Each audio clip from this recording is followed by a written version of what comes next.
র্যাংসি মার্টের গুলশানের শোরুমে, যেখানে পুরো বাংলাদেশের প্রতিটি জোন কভার করে আজকে কিন্তু আমরা পুরো বাংলাদেশ থেকে পাওয়া উইনার এন্ড রানার আপদের নিয়ে ফাইনাল খেলতে এসেছি। এদের মাঝ থেকেই পাবো আমাদের আজকের winner and runner up.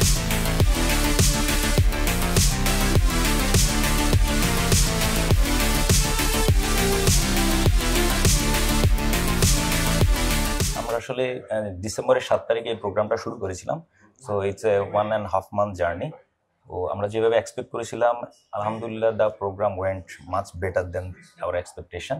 So obviously it was so exciting for us এবং we have seen the playing them, so তারা খেলাটা আসলে অনেক বেশি কম্পিটিটিভ ছিল।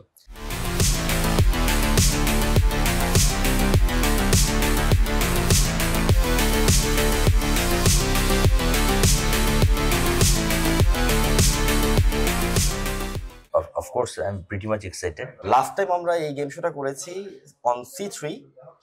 আমরা ইন ফিউচারে আবার এই ধরনের প্রোগ্রাম নিয়ে আসবো, খুব শীঘ্রই আসবো অন C4। আজকে ফাইনাল ইভেন্টে এসে আই ফিল গ্রেট এবং আমি বিলিভ করি যে in coming days gaming industry will grow a lot এবং LG OLED TV is the right product for gaming purpose.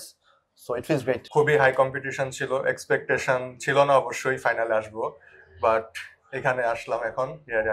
আমরা সবাই ভালো খেলি, এখানে জিনিসটা পুরা লাকে চলে আসছে এট দিস পয়েন্ট। তো মার্জিন অফ এরর খুবই কম এখানে। এখানে একটা ভুল করলে স্লিপ খেলে আর দ্বারা আসার সুযোগটা নাই।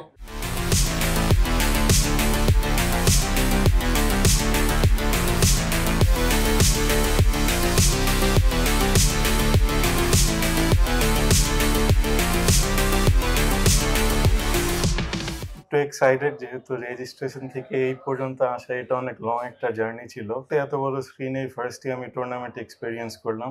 আর সাধারণত পিসিতে মনিটরে হয়ে থাকে, অ্যান্ড অ্যাজ এ গেমার আমরা সবসময় এক্সপেক্ট করি যে তো প্লে স্টেশনে খেলাটা হয়। Big thanks to Rangs and LG। আমি চাই ওনারা এরকম আরো ফিউচারে আরো টুর্নামেন্টস করুক। After 1 month of gamers competition, today we are very excited that finally we got the champion and the runners-up with us, and we'll be handing over the exciting LG TV to them. We also have planned to continue this kind of events in the coming years, so we'll also contribute in terms of taking Bangladeshi gamers to the international platform. So it's gonna be a continuous process for us, and we want to be with the Bangladeshi youth in terms of growing them. Very exciting. Through the final game, I'm honored to launch this kind of technology and also best picture quality TV in Bangladesh.